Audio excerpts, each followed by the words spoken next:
محترم حاضرین و ناظرین، السلام علیکم ورحمۃ اللہ وبرکاتہ۔ تحریک سنی جماعت اصلاحی اور جماعت اتحاد المسلمین فاؤنڈیشن کے زیر نگرانی یہ ہفتہ واری بزم تفسیر قرآن کے سیزن 3 کا آج 47واں 47واں سیشن ہے، جس کا موضوع ہے قربانی کا بیان قرآن و سنت کی روشنی میں، قربانی کی حقیقت، قربانی کے مسائل اور اس سے متعلق باتیں جو مسلمانوں کے لیے ضروری ہیں، وہ ساری باتیں انشاءاللہ میں مختصر وقت میں پہنچانے کی کوشش کروں گا۔ رب تبارک و تعالیٰ اس تعلق سے مجھے حق کہہ کر اس پر عمل کرنے اور آپ سب کو بھی حق سن کر اس پر عمل کرنے کی توفیق عطا فرمائے۔ الحمدللہ رب العالمین والعاقبۃ للمتقین، والصلاة والسلام على سيد الأنبياء والمرسلين وعلى آله وصحابه أجمعين، أما بعد فأعوذ بالله من الشيطان الرجيم، بسم الله الرحمن الرحيم، ولكل أمة جعلنا منسكا ليذكروا اسم الله على ما رزقهم من بهيمة الأنعام، فإلهكم إله واحد فله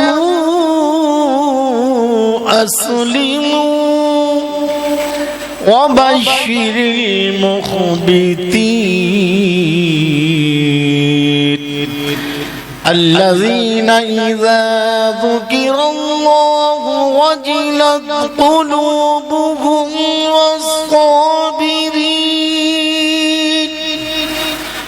والصابرين على ما أصابهم والمقيم الصلاة ومما رزقناهم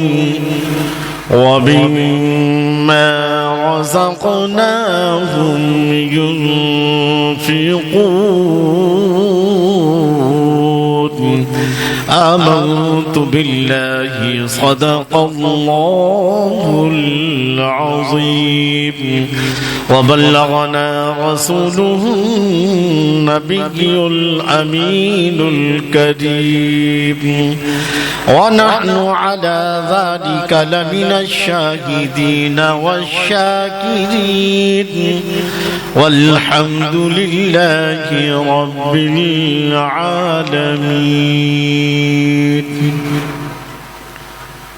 گفتگو سے پہلے ایک بار انتہائی عقیدت و محبت اور ادب احترام کے ساتھ ہمارے اور ساری کائنات کے آقا مولا مدنی تاجدار حضور محمد رسول اللہ صلی اللہ تعالیٰ علیہ وسلم کی گوہر بار میں درود شریف کا تحفہ نچھاور فرما لیں۔ اللہم صلی علی سیدنا و مولانا محمد وبارک وسلم، صلاۃ و سلام علیک یا رسول اللہ یا حبیب اللہ۔ آج کے اس اخبار میں جو بہت ضروری چیزیں ہیں بنگال سے متعلق، میں انشاءاللہ اس پر سب سے آخر میں تبصرہ کروں گا۔ جی سماعت فرمائیں، قربانی کے تعلق سے کیا جذبات ہونے چاہیے مسلمانوں کے. شاعر نے اپنے انداز میں کہا ہے، اے مسلمان سن یہ نکتہ درس قرآنی میں ہے. اے مسلمان سن یہ نکتہ، یہ فارمولہ کہاں ہے؟ درس قرآنی میں ہے. عظمت اسلام و مسلم صرف قربانی میں ہے. عظمت اسلام و مسلم، میں انشاءاللہ اس کو آیت کی روشنی میں ثابت کروں گا، ابھی آپ اشعار سماعت فرما لیں. عظمت اسلام و مسلم صرف قربانی میں ہے، اور زندگی جاویدہ مومن کی قربانی میں ہے. زندگی ہمیشہ کی زندگی، زندگی جاویدہ، زندگی جاویدہ مومن کی قربانی میں ہے. اور لذت آب بقا تلوار کے پانی میں ہے. لذت آب بقا تلوار کے پانی میں ہے. اور آج بھی ہو جو براہیم سا ایمان پیدا، آج بھی ہو جو براہیم سا ایمان پیدا. آگ کر سکتی ہے انداز گلستہ پیدا، آگ کر سکتی انداز گلستہ پیدا. اور جب تک کہ براہیم کی فطرت نہ ہو پیدا، وہ جذبہ، وہ نیت، وہ ارادے، وہ بارگاہ الہی میں بندگی پیش کرنے کے وہ عجیب انداز جب تک نہ ہو، جب تک کیا ہے، جب تک کہ براہیم کی فطرت نہ ہو پیدا. قربانی بھی حاضر ہے، عبادت بھی ہے نمرود. قربانی بھی حاضر ہے، عبادت بھی ہے نمرود. اور جانتا ہے بارگاہ حق کے آئین و اصول، جانتا ہے بارگاہ حق کے آئین و اصول.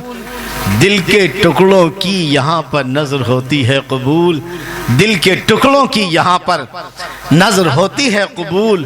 اور تو بچا بچا کے نہ رکھ اسے، تو بچا بچا کے نہ رکھ اسے، تیرا آئینہ ہے وہ آئینہ. علامہ اقبال فرماتے ہیں تو بچا بچا کے نہ رکھ اسے، تیرا آئینہ ہے وہ آئینہ. جو شکستہ ہو تو عزیز تر جو ٹوٹے. دنیا ٹوٹی چیز کو کہاں کچرے میں پھینک دیتی ہے. آئینہ ٹوٹ گیا پھینک دیا، جی یہ چیز ٹوٹ گئی، مقصد سہڈی پھینک دیا. دنیا ٹوٹی چیزوں کو اپنے سے دور کرتی ہے، مگر رب کے نزدیک مومن کا ٹوٹا ہوا دل کتنا پیارا ہے. جب دنیا اسے ستاتی ہے، جب اس پر زور اور ظلم و ستم کے پہاڑ توڑتی ہے، اور مومن بندہ صابر و شاکر رہ کر ان تمام طوفانوں کا مقابلہ کرتا ہے، جی اور صبر کرتا ہے، تو اس کا مقام علامہ اقبال فرماتے ہیں کہ تو بچا بچا کے نہ رکھ اسے، تیرا آئینہ بولے تیرا دل. دل کیا ہے؟ آئینہ ہے. تو بچا بچا کے نہ رکھ اسے، تیرا آئینہ ہے وہ آئینہ. جو شکستہ ہو تو عزیز تر ہے نگاہ آئینہ ساز میں. جو ٹوٹے تو سب سے عزیز ہے کہاں؟ جس نے یہ آئینہ بنایا ہے. تو بچا بچا کے نہ رکھ اسے، تیرا آئینہ ہے وہ آئینہ. جو شکستہ ہو تو عزیز تر ہے نگاہ آئینہ ساز میں. آگ ہے نمرود ہے اولاد ابراہیم ہے، آگ ہے نمرود ہے اولاد ابراہیم ہے. کیا کسی کو پھر کسی کا امتحان مقصود ہے؟ کیا کسی کو پھر کسی کا امتحان مقصود ہے؟ ایک بار درود شریف پڑھ کر سنا دیں. اللہم صلی علی سیدنا و مولانا محمد و بارک وسلم صلاۃ و سلام علیک یا رسول اللہ یا حبیب اللہ. عزیزان گرامی، قابل قدر بزرگوں، دوستو، اللہ نے مسلمانوں کو اندھیروں کا مسافر نہیں بنایا بلکہ اجالوں کا مسافر بنایا ہے. اندھک نہیں بنایا کہ بس آنکھیں بند کر کے کرے جاؤ، نہیں، بلکہ اسلام میں جو بھی ہے وہ ایک دلیل کے ساتھ ہے، ثبوت کے ساتھ ہے. قرآن ہمارے پاس وہ کتاب ہے کہ جو مسلمانوں کے رسوم و رواج اور ان کے اعمال و افعال کی سب سے بڑی دلیل ہے. تو آئیے قربانی کے تعلق سے رب کیا ارشاد فرماتا ہے؟ میں نے خطبہ مسنونہ میں سورہ حج کی آیت نمبر 34 اور 35 اور اس کے بعد یہ پورا رکوع جو ہے وَلِكُلِّ سے لے کر کے آخر تک جو ہے اس میں پورا رکوع قربانی کے تعلق سے ہے. اور جب دوسرا رکوع شروع ہوتا ہے تو اُذِنَ لِلَّذِينَ يُقَاتِلُونَ، جہاں سے مسلمانوں کو کافروں سے جہاد کرنے کا حکم دیا گیا ہے، اجازت ملی ہے، اب وہاں سے یہ آیت شروع ہوتی ہے. بہرحال جو ہے آپ ترجمہ سماعت فرما لیں ان آیات کی تشریح. اللہ ارشاد فرماتا ہے وَلِكُلِّ أُمَّةٍ جَعَلْنَا مَنْسَكًا، کہ ہم نے ہر امت کے لیے قربانی کو مقرر کیا ہے. یہ قربانی صرف اسی امت کا خاصہ نہیں ہے، بلکہ اس سے پہلے جو اور نبیوں کی امتیں تھیں ان کے لیے وَلِكُلِّ أُمَّةٍ، ہر امت کے لیے جَعَلْنَا مَنْسَكًا، ہم نے قربانی کو کیا بنایا، جو ہے ان پر جو ہے واجب کیا، لازم کیا. کیوں؟ لِيَذْكُرُوا اسْمَ اللَّهِ عَلَى مَا رَزَقَهُم مِّن بَهِيمَةِ الْأَنْعَامِ، تاکہ بے زبان جانوروں پر وہ اللہ کا نام لے کر کے ذبح کریں. بے زبان جانوروں پر اللہ کا نام لے کر ذبح کریں. فَإِلَٰهُكُمْ إِلَٰهٌ وَاحِدٌ، اے مسلمانوں تمہارا معبود صرف ایک ہے. فَلَهُ أَسْلِمُوا، تو پھر مسلمان ہو جاؤ، ہماری طرف مکمل جھک جاؤ، ہماری طرف جو ہمارے ہو جاؤ، سب سے کٹ کے ہماری طرف آ جاؤ. اللہ اکبر. حضرت ابراہیم علیہ السلام کی قربانی کا منظر بڑا عجیب ہے، لیکن اللہ تعالیٰ نے حضرت ابراہیم علیہ السلام کا تعارف کراتے ہوئے ارشاد فرمایا. یاد رکھیں قرآن مجید کے اندر 61 جگہوں پر اللہ نے حضرت ابراہیم علیہ السلام کا ذکر کیا ہے. 61 جگہوں پر کس کا؟ حضرت. اور یہ وہ نبی ہیں، رسول ہیں کہ ہمارے نبی کے بعد اگر کسی کا مقام ہے تو حضرت ابراہیم علیہ السلام ہیں. یہ وہ ہیں کہ جن کو اللہ نے وَاتَّخَذَ اللَّهُ إِبْرَاهِيمَ خَلِيلًا کا خطاب عطا فرمایا ہے کہ حضرت ابراہیم اللہ کے گہرے دوست ہیں. یہ وہ نبی ہیں کہ جن کو ابو الانبیاء کا خطاب ملا ہے. نبیوں کے باپ، آپ کے بعد جتنے بھی نبی آئے جو ہے ہمارے نبی صلی اللہ علیہ وسلم تک، سب آپ ہی کی نسل میں تھے، اور آپ سارے اپنے بعد آنے والے سارے نبیوں کے باپ ہیں. بہرحال اور بہت ساری جو ہے آپ کو اللہ نے کہاں کہیں فرمایا وَإِذِ ابْتَلَىٰ إِبْرَاهِيمَ رَبُّهُ بِكَلِمَاتٍ فَأَتَمَّهُنَّ قَالَ إِنِّي جَاعِلُكَ لِلنَّاسِ إِمَامًا. اور جب ابراہیم نے جو ہے امتحان کے سارے پیپر حل کر لیے، جب ابراہیم امتحانات کے سارے مراحل سے گزر گئے اور ان کو کامیابی کے ساتھ پاس کر لیا، تو اللہ نے فرمایا إِنِّي جَاعِلُكَ لِلنَّاسِ إِمَامًا، اب ہم تمہیں دنیا کا امام بناتے ہیں، دنیا کا قائد بناتے ہیں. دنیا کی قیادت کا صحرا جو ہے وہ تمہارے سر پر ہے. دنیا کی امامت کا جو ذمہ داری ہے اب وہ آپ کے سر ہے. اللہ اکبر. بہرحال بہت ساری جو ہے ان کے خصوصیات ہیں، لیکن آؤ رب تبارک و تعالیٰ نے قربانی کے تعلق سے جو بات چل رہی تھی کہ قربانی اس نبی پر ہمارے اوپر ہی نہیں بلکہ اور پہلے نبیوں کی امتوں پر بھی ہم نے قربانی کو کیا کیا؟ لازم کیا. اور اس کے ساتھ ساتھ ایک اور جگہ یہ اس آیت کے اندر اللہ تعالیٰ نے فرمایا کہ یہ آیت، اس کے بعد اور دوسری آیت کیا ہے؟ اِنَّا أَعْطَيْنَاكَ الْكَوْثَرَ فَصَلِّ لِرَبِّكَ وَانْحَرْ إِنَّ شَانِئَكَ هُوَ الْأَبْتَرُ. جی یہ سورہ الکوثر جس میں اللہ ارشاد فرماتا ہے، اس کا بیک گراؤنڈ یہ ہے کہ جب حضرت اللہ کے رسول صلی اللہ تعالی وسلم کے سب سے آخری صاحبزادے حضرت ابراہیم علیہ السلام جب ان کا انتقال ہو گیا رضی اللہ عنہ، آپ کے 4 بیٹیاں اور 3 بیٹے تھے، اور حضرت ابراہیم آخری بیٹے تھے، ان کا بھی بچپن میں انتقال، تینوں بیٹوں کا بچپن میں انتقال ہو جاتا ہے. تو اب دشمنوں نے آپ کو یہ کہنا شروع کر دیا کہ محمد ابتر ہو چکے ہیں، یعنی اب ان کی نسل ختم ہو جائے گی، کوئی ان کا نام لینے والا نہ ہوگا۔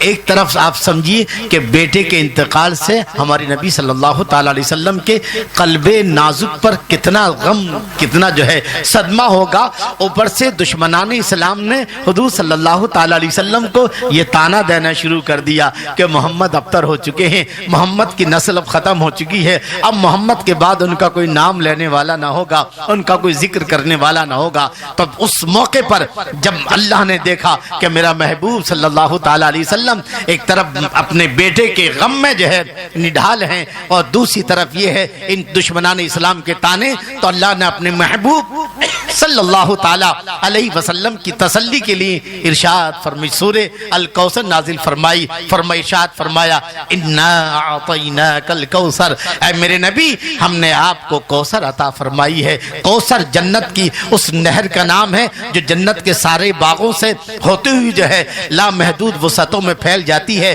اے میرا نبی گھبرائیے نہیں، یہ جنت ہم نے دنیا کا بھی مالک بنایا ہے اور آخرت کا بھی مالک بنایا ہے۔ کسی باپ کے دو مکان ہوں، اب بیٹا پہلے اس مکان میں تھا اب دوسرے مکان میں چلا جائے تو وہ باپ ہی کے مکان میں ہے، تو میرے نبی غم نہ کرے، بیٹا ابھی بھی آپ کے پاس ہے، پہلے وہ دنیا کے مکان میں تھا اب جنت میں ان کا مقام ہے۔ انا اعطیناک الکوثر، اے میرے نبی ہم نے آپ کو وہ کوثر کہ جہاں آپ کے بیٹے کا اس وقت جو ہے جنت مقام ہے، وہ کوثر ہم نے آپ کو عطا فرمائی ہے، اس کا مالک بنا دیا ہے۔ اور اس کی تفسیریں اور بھی ہیں، اللہ ارشاد اور مفسرین کرام جو ہے لکھتے ہیں کہ کوثر سے مراد یہ ہے اے میرے نبی ہم نے آپ کو کثرت عطا فرمائی۔ ارے دنیا کے لوگ ان کے خاندان والے یاد کرتے ہیں، ان کے دوست یاد کرتے ہیں اور رشتہ دار یاد کرتے ہیں، ان کے چاہنے والے، لیکن میرے نبی صلی اللہ تعالی علیہ وسلم آپ کا تو عالم یہ ہوگا کہ قیامت تک جو ہے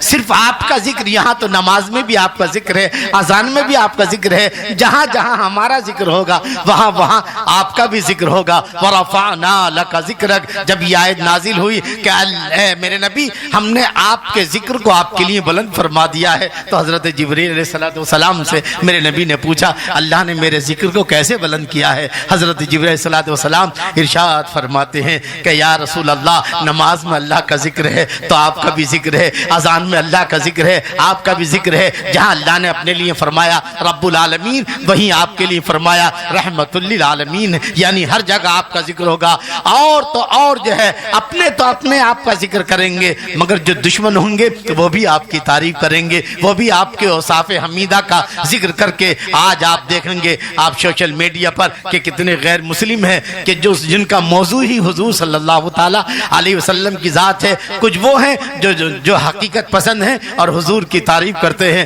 کچھ ان بھکت ہیں جو برائیاں نکالتے ہیں، لیکن تعریف کرنے والے بے شمار ہیں۔ آج صرف مسلمان ہی حضور کی تعریف نہیں کر رہا ہے، بلکہ کتنے لاکھوں غیر مسلم ہیں جو حضور کی تعریف پڑھتے ہیں اور دن اور رات حضور کی تعریف میں لگے ہوئے ہیں۔ محمد کا مطلب یہ ہے کہ جس کی بہت زیادہ تعریف کی جائے، جس کی بہت زیادہ جو ہے اچھائی بیان کی جائے۔ بہرحال میں عرض کر رہا تھا انا اعطیناک الکوثر، اے میرے نبی ہم نے آپ کو کثرت عطا فرمائی ہے۔ اب کثرت، اتنی کثرت کہ آخرت بھی آپ کے لیے ہے اور دنیا بھی آپ کے لیے ہے۔ اللہ اکبر اللہ اکبر۔ لیکن اب کرنا کیا ہے، آپ کو کثرت مل گئی ہے، یعنی دنیا کا غلبہ بھی آپ کے لیے ہے اور آخرت کی جو ہے غلبہ بھی آپ کے لیے ہے، دنیا بھی آپ کی ہے آخرت بھی آپ کی ہے، لیکن اب اس کے لیے کچھ اور کرنا پڑے گا۔ آپ کو کرنے کے لیے ذمہ داری کا دی جا رہی ہے۔ اگر آپ دشمنوں پر حاوی ہونا چاہتے ہیں، اگر آپ دشمنوں پر غالب ہونا چاہتے ہیں، دیکھو جو ہے قرآن کی سب سے چھوٹی سورہ ہے جس میں صرف 3 آیتیں ہیں، انا اعطیناک الکوثر فصل لربک وانحر ان شانئک هو الابتر۔ کیا مطلب ہوا؟ اے میرے نبی ہم نے کوثر عطا فرمائی ہے۔ تو اس 3 آیتوں میں اللہ تعالیٰ نے مسلمانوں کو ان کے مسائل کا حل بتا دیا ہے۔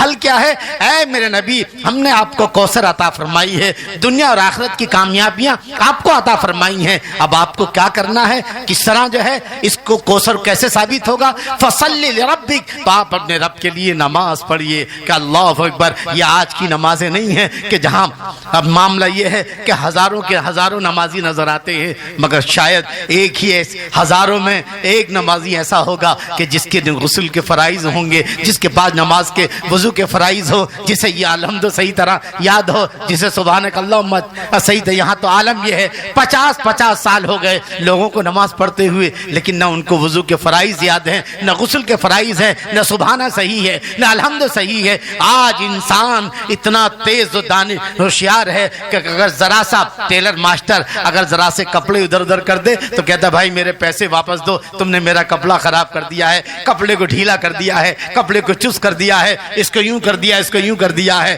ذرا سا کھانے کے اندر اگر نمک کم کر دے بیوی تو اس پر سے لڑائی جھگڑا شروع ہو جاتا ہے۔ جی اگر کیٹرز والا جو ہے کیٹرز اگر کھانا برابر نہ بنائے تو اس سے لڑائی جھگڑا شروع ہو جاتا ہے۔ میں عرض کر رہا تھا ایک طرف انسان کا جذبے کا یہ عالم ہے کہ دنیا میں ذرا سا بھی جھول برداشت نہیں کرتا ہے، پہننے کے معاملے میں، کھانے کے معاملے میں، رہن سہن کے معاملے میں، لیکن جہاں اسلام کی بات آتی ہے آج ہم مسجدوں میں دیکھتے ہیں کہ جو لوگ برسوں سے نماز پڑھ رہے ہیں نہ ان کا قیام صحیح ہے، نہ ان کا رکوع صحیح ہے، نہ سجدہ صحیح ہے، نہ الحمد صحیح ہے، نہ سبحان ربی العظیم کا انداز ہے، نہ ہی تلفظ ہے، نہ سبحان ربی الاعلیٰ کا انداز ہے، نہ ہی تلفظ ہے، نہ تیات کا تلفظ ہے، نہ انداز ہے، بس ایک دم دھم چل رہا ہے۔ میں کر رہا تھا فصلی لربک وانحر، اللہ ارشاد فرماتا ہے وہ نماز جو میرے نبی نے پڑھی ہے ایسی نماز حضور فرماتے ہیں اے لوگو ایسے نماز پڑھو جیسا تم مجھے پڑھتا ہوا دیکھو۔ تو اے میرے نبی اگر آپ اپنے غم کو دور کرنا چاہتے ہیں اور دشمنان اسلام کو جو ہے آپ شکست دینا چاہتے ہیں تو اللہ نے فارمولہ دے دیا ہے فصلی لربک وانحر، آپ نماز پڑھیے اور رب کی بارگاہ میں قربانی کیجئے۔ یہی وجہ ہے کہ مسلمان پہلے نماز پڑھتا ہے بعد میں قربانی پیش کرتا ہے، مگر صرف قربانی نہیں ہے بلکہ اس کے آگے بھی بہت کچھ ہے، میں بھی عرض کروں گا۔ اللہ ارشاد فرماتا ہے ان شانئک والابتر، اب وہ دشمن جو آپ کو جو ہے ابتر ہونے کا تانا دے رہا ہے، اگر آپ اس دشمن پر غالب ہونا چاہتے ہیں اللہ اکبر فصلی لربک وانحر، آپ نماز پڑھیں گے اور قربانی کریں گے تو پھر اس کے بعد آپ کا دشمن ہی کا نام و نشان مٹ جائے گا، اسی وہی ابتر ہو جائے گا، اسی کا کوئی نام لینے والا نہ ہوگا۔ تو ایک مختصر سی سورہ کے اندر جو ہے مسلمانان عالم اور قیامت تک کے مسلمانوں کو یہ بتا دیا ہے کہ اگر تم نے نماز اور قربانی، اور صرف قربانی یہی نہیں بلکہ وہ قربانی جو حضرت ابراہیم علیہ السلام نے دی ہے۔ بات آئی تو عرض کرتا چلو، یہاں پر اللہ تعالیٰ نے ارشاد فرمایا، کیا فرمایا کہ قربانی جو ہے کرو۔ ہم نے ہر امت کے لیے قربانی کو لازم کیا ہے، ہر امت کے لیے قربانی کو لازم کیا۔ اور پھر دوسری آیت میں کیا اِنَّا أَعْطَيْنَاكَ الْكَوْثَرَ، کہ اے نبی ہم نے آپ کو کوثر عطا فرمائی، لہٰذا نماز پڑھیے قربانی کیجئے، اور آپ کا دشمن جو آپ کو تانے دے رہا ہے وہی اس کی نسل ختم ہو جائے گی، وہی مغلوب ہو جائے گا اور آپ غالب ہو جائیں گے۔ تو ایک طرف یہ ہے، لیکن اندازہ لگاؤ کہ اس آیت کے اندر جو میں نے 132 نمبر جو ہے سورہ حج کی آیت نمبر 38 جو بیان کیا ہے، اس میں اللہ نے فرمایا فَلَهُ أَسْلِمُوا، ہم نے ہر امت کے لیے قربانی لازم کی تاکہ وہ ہمارے دیے ہوئے بے زبان جانوروں پر اللہ کے نام کے ساتھ ذبح کرے۔ اس کے بعد اللہ نے کیا کہا فَإِلَٰهُكُمْ إِلَٰهٌ وَاحِدٌ، تمہارا خدا ایک خدا ہے۔ فَلَهُ أَسْلِمُوا، تو اب تم سچے مسلمان بن جاؤ۔ کیا بن جاؤ؟ سچے مسلمان بن جاؤ۔ اللہ یہی بات اللہ نے حضرت ابراہیم سے بھی کہی تھی، توجہ کے ساتھ سماعت کریں۔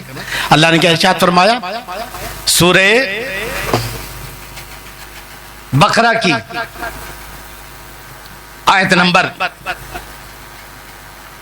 132 میں اللہ ارشاد فرماتا ہے وَمَن، اس پوری سورے میں وہاں ایک پورا رکوع ہے، یا بنی اسرائیل اذکروا نعمتی التی انعمت علیکم وانی فضلتکم علی العالمین واتقوا یوما لا تجزی نفس عن نفس شیئا ولا يقبل منها عدل ولا تنفعها شفاعت ولا هم ينصرون۔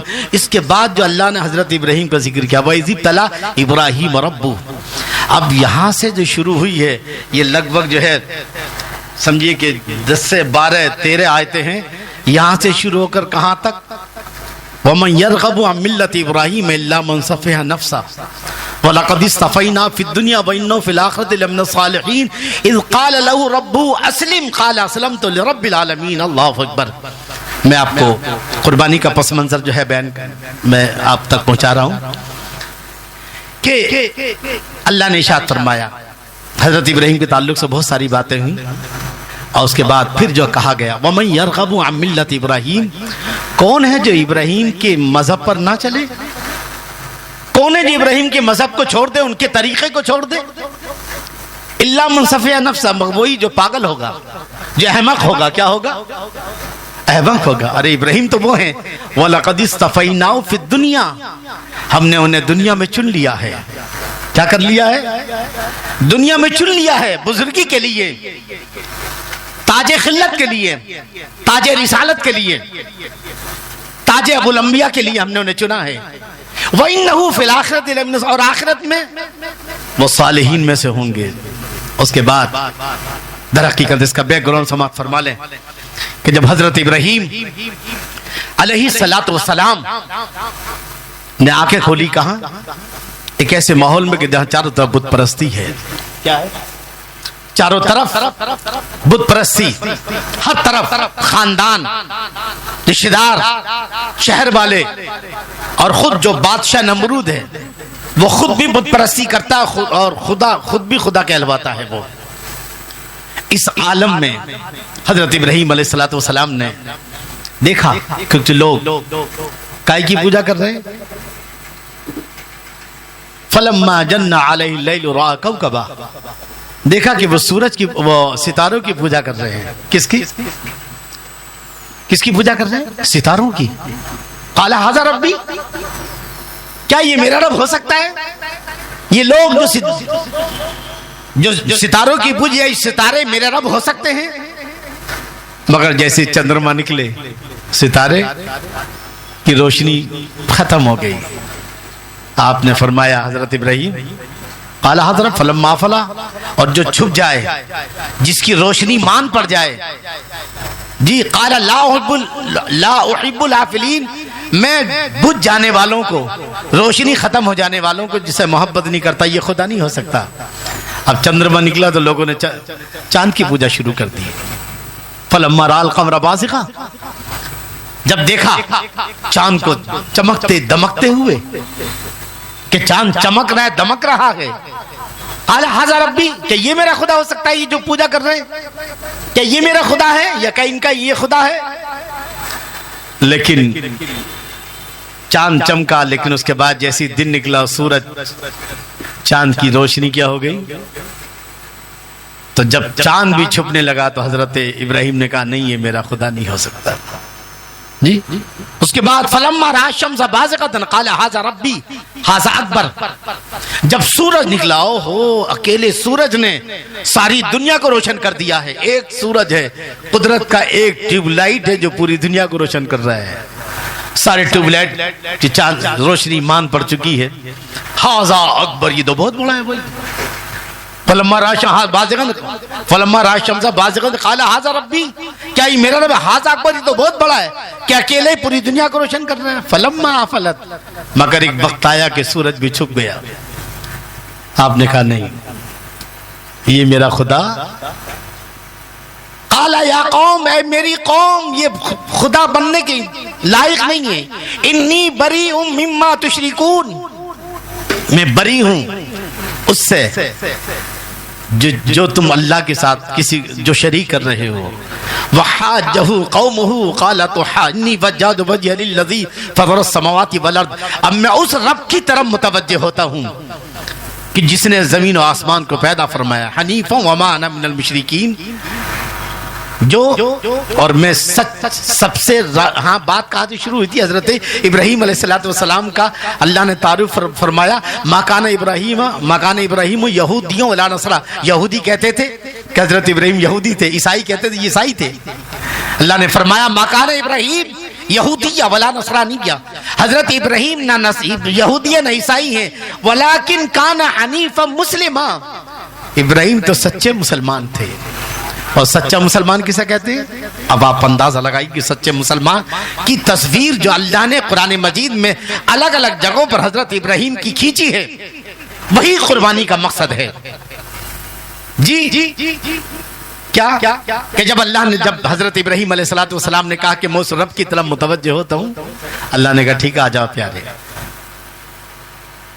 اذ قال ربہ اسلم، جب اس کے رب نے کہا اسلم، اے ابراہیم مسلمان بن جاؤ، میرے آگے جھک جاؤ، میری طاقت کے آگے میرے ہی بن کر رہو۔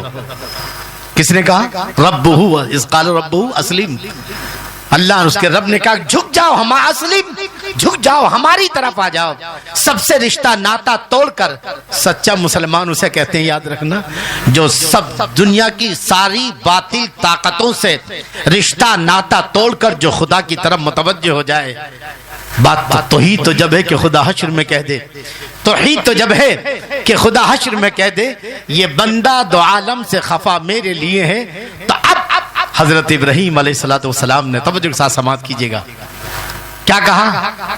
جب اللہ نے کہا اسلم، مسلمان ہو جا، میری طرف آ جا، یکسو ہو جا اور میرے فرما برداری کر، تو حضرت ابراہیم نے کہا قال اسلمت لرب العالمین، میں اللہ اپنے اس رب کی طرف جو عالمین کا رب ہے، میں اس کی طرف جھکتا ہوں، میں اس کی طرف متوجہ ہوتا ہوں۔ اب جب انہوں نے یہ لفظ کہا کہ میں مسلمان ہوتا ہوں، یعنی میں اللہ کی طرف جھکتا ہوں، تو اب ان کے امتحانات شروع ہو جاتے ہیں۔ توجہ کے ساتھ سماعت کیجئے کہ اس آیت کے اندر جو میں نے کہا کہ جس سے، اور بھی کئی آیتیں کہ جس سے قربانی کا وجوب ثابت ہوتا ہے قرآن حدیث کی روشنی میں، جو ہے کہ اسی ایک آیت کے اندر اللہ نے مسلمانوں سے کہا فَلَهُ أَسْلِمُوا، اس کے لیے جھک جاؤ، یکسو ہو جاؤ۔ یہی جملہ آج سے 4500 سال پہلے اللہ نے حضرت ابراہیم سے کہا تھا، اسلم، مسلمان ہو جاؤ، یکسو ہو جاؤ، ہماری بارگاہ میں جھک جاؤ، ہمارے کہنے پہ چلو، ہمارے سچے مطیع و فرما بردار بن جاؤ۔ تو حضرت ابراہیم نے کہا اسلم، تو اے اللہ میں جھکتا ہوں، میں تیرا سچا فرما بردار مطیع و فرما بردار بنتا ہوں، اور میں جو ہے اب تیرا ہو کر رہوں گا۔ جب یہ عہد و پیمان ہو گیا، تب حضرت ابراہیم علیہ السلام نے دیکھا اب شروع ہو گیا، آپ تبلیغ کے لیے شروع کرتے ہیں۔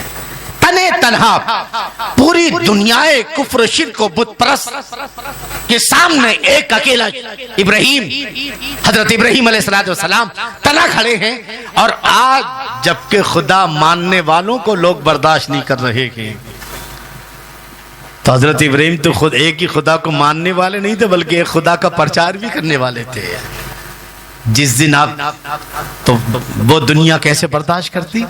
پورا گاؤں مخالف بن گیا، پورا شہر مخالف بن گیا، پورے خاندان والے مخالف بن گئے جی۔ اور جب آپ نے بت شکنی کی جا کر کے، تو یہ بنیاد بن گیا، اور اس کی بنیاد پر آپ کو نار نمرود میں ڈالا گیا، اور اللہ نے کیا کہا؟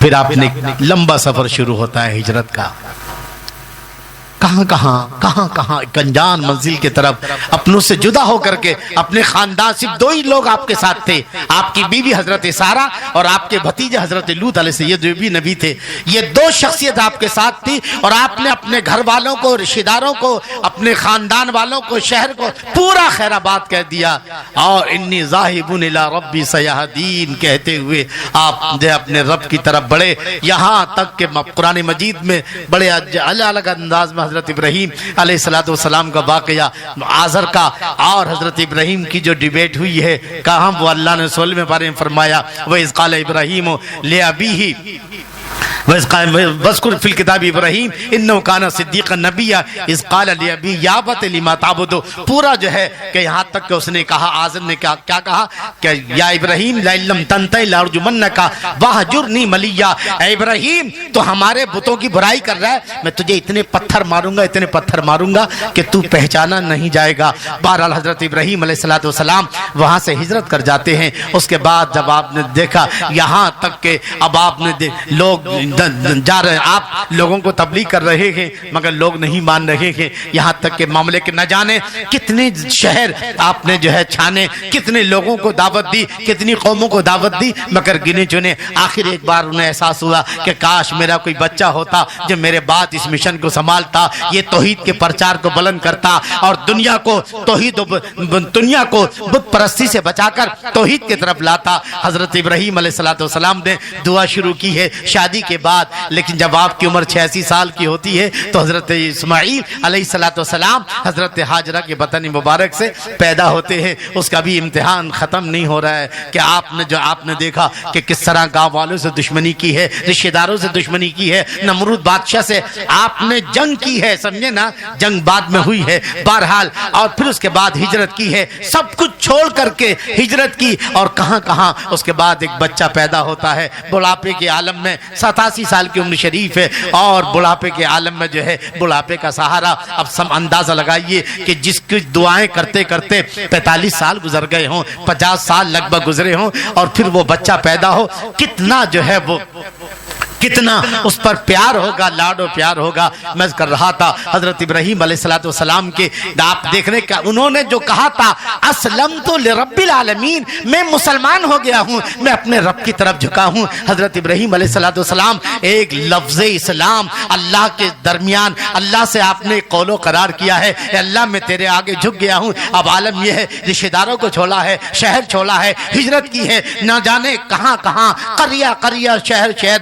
ملک در ملک جو ہے آپ گھومے ہیں، اس طرح سے لوگوں کو دین کی دعوت دی ہے۔ اور پھر جب احساس ہوا کہ میرے بعد کون اس مشن کو آگے بڑھائے گا تو دعا شروع کر دی ہے، رب حب لی من الصالحین، اے اللہ مجھے نیک صالح اولاد عطا فرما دے۔ 40-50 سال کی دعاؤں کے بعد اللہ تعالیٰ نے جو ہے فبشرناہ بغلام حلیم، ایک خوبصورت دانشمند جو ہے اللہ نے بچہ عطا فرمایا ہے۔ اندازہ لو اس کے بعد ابھی بچہ ابھی 1-8 سال کا ہی ہے، 1.5-2 سال کا ہی ہے کچھ ہی، اور پھر اللہ نے حکم فرمایا کہ بیابان جنگل میں چھوڑ کر آ جاؤ۔ حضرت ہاجرہ حضرت اسماعیل کو چھوڑ کر آتے ہیں، امتحان ابھی ختم نہیں ہوا ہے۔ اس کے بعد بات شروع ہوتی ہے کیا کی کہ خانہ کعبہ تیار کرو، اس کے بعد جب پھر ہوتا ہے کہ اپنے بیٹے کو جو ہے قربانی کے لیے پیش کر دو۔ میں عرض کر رہا تھا لفظ اسلم آج اللہ مسلمانوں سے بھی کہہ رہا ہے، اور کل 4000 سال پہلے اللہ نے حضرت ابراہیم سے بھی کہا تھا قال ربہ اسلم، اے ابراہیم میرے آگے جھک جا، میری اطاعت و فرمانبرداری کر۔ حضرت ابراہیم نے جواب دیا قال اسلمت لرب العالمین۔ اب آپ دیکھیں کہ قدم قدم پر حضرت ابراہیم علیہ السلام نے رب کی توحید کا پرچار کیا ہے، رب کے پیغام کو لوگوں تک پہنچایا ہے۔ بہرحال میں اس کر رہا تھا کہ یہی قربانی کا مقصد ہے۔ میں اندازہ لگائیے کہ اللہ نے اس آیت میں جہاں قربانی کا حکم دیا ہے وہی مقصد قربانی بھی بیان کر دی ہے، فلو اسلمو، کہ میرے آگے مکمل جھک جاؤ۔ اور پھر واضح الفاظ میں آگے والی آیت کے اندر جو ہے جو 38-37ویں آیت ہے، اللہ ارشاد فرماتا ہے لن ینال اللہ لحومها ولا دماؤها، اے لوگو اللہ کی بارگاہ میں تمہاری قربانیوں کا نہ تو گوشت پہنچتا ہے نہ خون پہنچتا ہے، بلکہ کیا پہنچتا ہے ولاکن ینالوا التقوی منکم، تم جس نیت سے قربانی پیش کرو گے وہ نیت اللہ کی بارگاہ میں پہنچتی ہے، وہ جذبہ جو ہے اللہ کی بارگاہ میں پہنچتا ہے، وہ خلوص اللہ کی بارگاہ میں تقوی پہنچتا ہے۔ اور تقوی کا مطلب ہے کہ انسان ساری برائیوں سے توبہ کر کے اللہ کی طرف مکمل جھک جائے، اللہ کا مکمل فرما بردار بن جائے، اللہ کا مکمل ہر قدم جو ہے اس کا بندگی کی طرف بڑھتا نظر آئے، ہر قدم سے جو ہے ہر عمل سے اس کے ہر کردار سے ہر کیریکٹر سے جو ہے اس بندگی اللہ کی ظاہر ہو، اس کو کہتے ہیں تقوی۔ یعنی اللہ نے جن کاموں کا حکم دیا ہے ان کو بجا لانے کے لیے بغیر سوچے سمجھے اس کی طرف دوڑنا، ان کو بجا لانا، اور جن کاموں سے اللہ نے منع فرمایا ہے اس سے اپنے آپ کو رک جانا، یہ پہنچتا ہے اللہ کی بارگاہ میں۔ قربانیوں کا گوشت نہیں پہنچتا۔ اب اندازہ لگائیے کہ جو لوگ جو ہے سینکڑوں جو ہے جانوروں کی قربانی پیش کرتے ہیں مگر ان کا معاملہ یہ ہے کہ انہیں کوئی مطلب نہیں ہے۔ حضرت ابراہیم علیہ السلام کی قربان جب اللہ کے رسول صلی اللہ تعالیٰ علیہ وسلم سے پوچھا گیا مہاذ الاضاحی یا رسول اللہ، اے اللہ کے رسول یہ قربانیاں کیا ہیں، تو آپ نے ارشاد فرمایا، کیا ارشاد فرمایا؟ کہ قال سنت ابیکم ابراہیم، یہ قربانی تمہارے باپ حضرت ابراہیم کی سنت ہے۔ جواب پھر عرض کرتے ہیں صحابہ قالوا فما لنا فیہا یا رسول اللہ، اس قربانی میں ہمارے لیے کیا ہے؟ تو میرے آقا ارشاد فرماتے ہیں کہ قال بکل اشارۃ حسنہ، جانور کے چھوٹے سے چھوٹے بال کے بدلے اللہ تم کو بڑی نیکی عطا فرمائے گا۔ پھر آگے فرمایا گیا سمنوا ضحایاکم فإنھا لصراط مطایاکم، موٹے تازے فربے جانور کی قربانی پیش کرو کیونکہ پل صراط پر یہ سواری کا کام دیں گے۔